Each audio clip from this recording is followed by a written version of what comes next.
Good morning. It is Monday morning, about 8 o'clock in the morning. I'm doing a very early, short, but very sweet training ride. Big loop that I usually do, about an hour, at a very hard pace. Yeah, I'm on Flagstaff, just descending down, and it's been about a week since I did my TEDx talk, and so I've had some time to reflect on it and think about it, and I want to talk about it. So today, in this video, I want to kind of share my thoughts and feelings and reflections on the whole TEDx experience and what it's really like.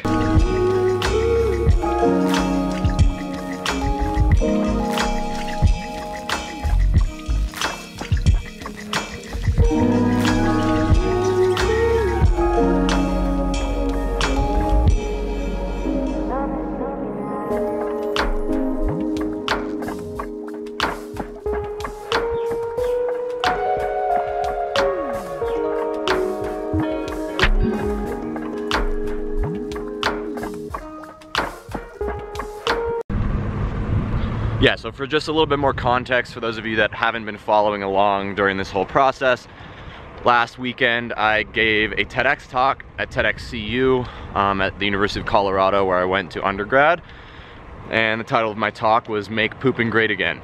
So a little bit hard to explain if you aren't savvy to the whole dump squad, take epic dumps revolution, but yeah, it was a crazy long experience process, but it was also very cool, very exciting, and just a really amazing thing to have done. But as many of you know, it also didn't quite go to plan. So giving a TEDx talk was nothing like I could have expected or anticipate. And that's because it was my first, pretty much basically my first ever public speaking thing. I've never really done any legit public speaking, and obviously a TEDx talk is kind of a big deal. It's sort of a jumping straight into the flames, and while it was an extremely rewarding experience because it taught me so much and I learned an insane amount about myself, about public speaking, about the topic I was talking about, and a whole lot more. I had no experience. I had no idea what to expect. I think, you know, a TEDx talk or a TED talk, they're very similar, obviously. So I guess for those of you that don't know, the Big TED is just a once a year big conference in Vancouver, Canada. That's where like the big dogs go. And then a TEDx talk, TEDx is basically an independently organized TED event, and they still get put up on, you know, the TED YouTube channel, everything like that. So anyway, it was just this whole long process, and I was selected, and then I started to kind of craft my speech, and then over the course of many months, I started to refine it, the content, and work with the speaker committee and the speaker coaches and the executive team to really dial in my talk. And I'm really happy with my talk, the talk that I delivered. It was a really great topic. It's something I'm really passionate about.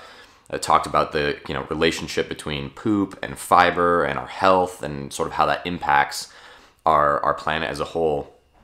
And so it was just this crazy experience. And I think you get so involved and immersed in the talk and the preparation that you sort of forget that it is this, kind of wild experience that is, honestly, there's not a lot you can do in terms of preparation besides practice and memorize. But what I've realized is that stepping up on that stage when it really matters, when it counts on the day, everything changes. And so I just wasn't prepared for that. And so I think what's different about a TED talk or a TEDx talk than most kind of public speaking things is that they're very specific about what they want in terms of time limit. So it's a 10 to 15 minute talk. You can't go over the time limit, and it has to be fully memorized. So there's no notes, there's no like teleprompter, there's nothing. You just have your slides and you on the stage. And so memorizing, my talk was about 13 minutes, so memorizing a talk that's 10 to 15 minutes long is a big task, especially for a kind of technical talk like mine, where I'm talking about science and data. It's just this really intensive process. And so I talk about this whole experience in much more detail on the podcast, on the Thought for Food podcast, which I host, which I'll link down in the description of this video. So you can, if you want to hear more about the kind of details of this experience, you can. I just want to make this kind of short little video about my experience and what happened. But I didn't really think I was going to be all that nervous leading up into and giving the talk, because I don't feel like I have a fear of public speaking at all. And I delivered this talk in front of many people, including, you know, somewhat decently sized audiences, like at the dress rehearsal and stuff like that, without really any nerves. And then kind of in the hour leading up to the final talk, the nerves really started to kick in, and I was kind of pacing and kind of antsy, and which is normal. I mean, that's totally normal, and that happens to everyone.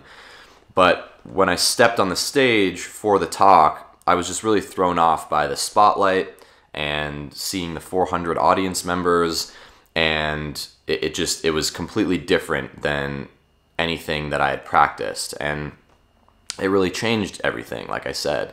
And so the talk started off fine, but then I sort of froze a few times. I froze once and just kind of forgot where I was. Like I was going through the talk, and then suddenly it just like I just blanked, and that's obviously incredibly embarrassing and frustrating.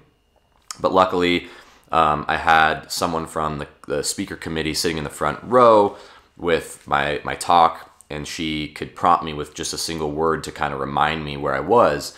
And that is something that really helped me, because it happened multiple times. I just sort of like lost my way a couple times, and obviously extremely noticeable for the audience.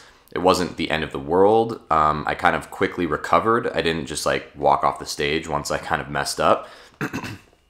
But anyway, all in all, it didn't go perfectly, and afterwards I was extremely bummed, even though I had gotten everything out I wanted to say, and people loved it. People that were in the audience, like my friends and family, and even just random people I had never met, came up to me and just said, "Hey, that was such a great talk. I learned so much. I loved it."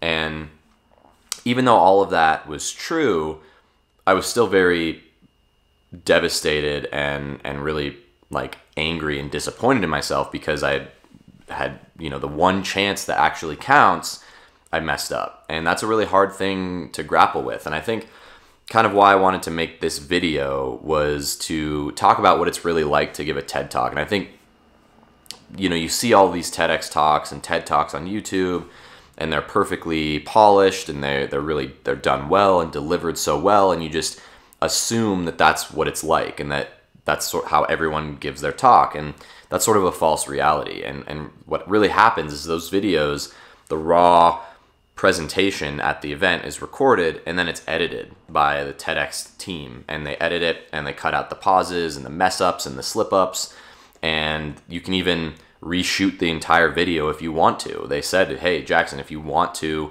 come in and reshoot the video, you can without an audience." And so I think that's something that not a lot of people realize.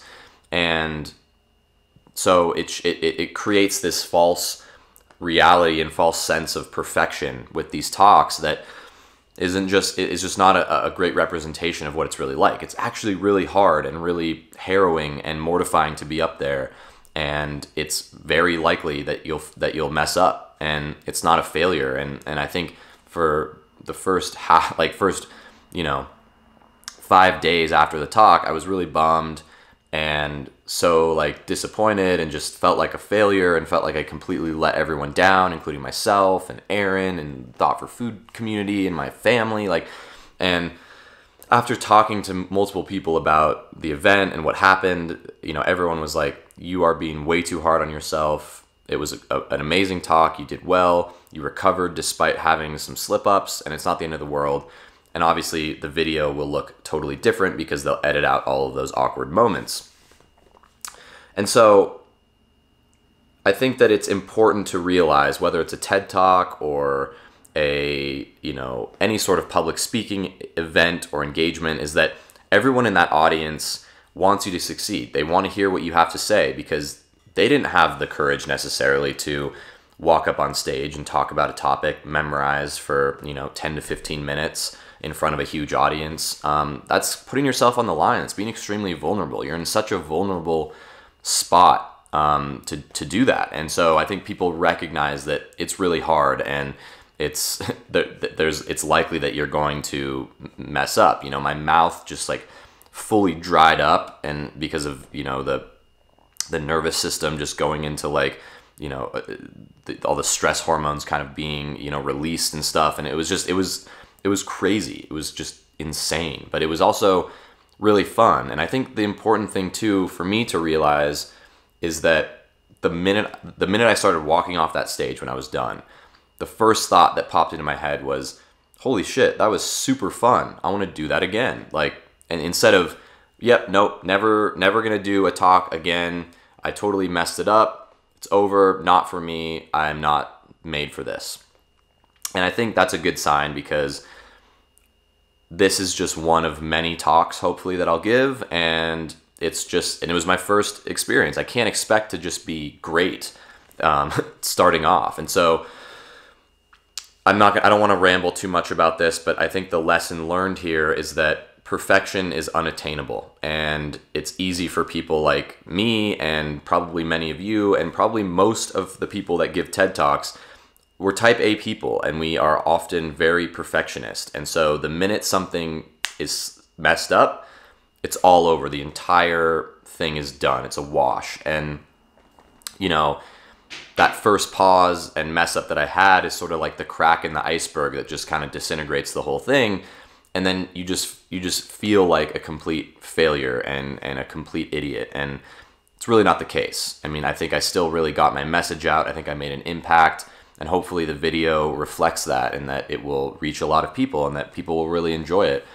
So realize that again, perfection is unattainable. And if you're searching for absolute perfection, and you're just like trying to memorize and give a talk so perfectly, and assuming that everything's going to go exactly to plan, it's likely not going to go to plan, and you're going to likely disappoint yourself. And so the key is to focus on the message, what you enjoy, the passion, and why you're doing it in the first place, and realize that you can only move up. And it's about the experience and the reps, and just going through that motion over and over and over again, and soon enough it won't be as bad. And so I'm hoping to do another TED Talk at some point in my life, because I sort of want redemption, and I'm really excited to share this video with you when it comes out in the next 6 weeks or month or whatever it is going to be.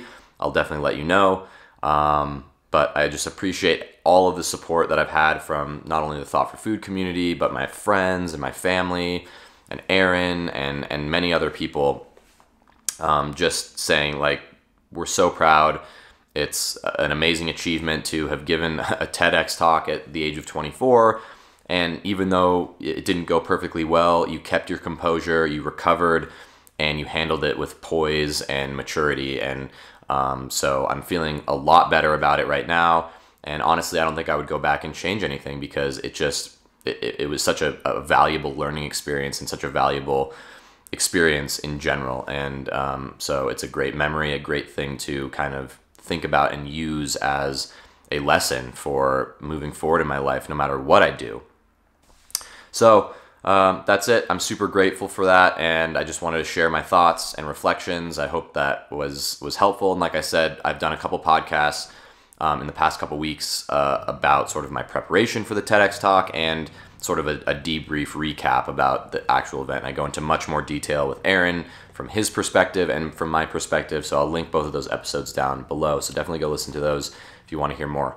But thank you so much for watching. Thank you so much for supporting me through this crazy process, and more to come from Thought for Food. And we're just getting started. So I'll talk to you guys soon. Have a great week.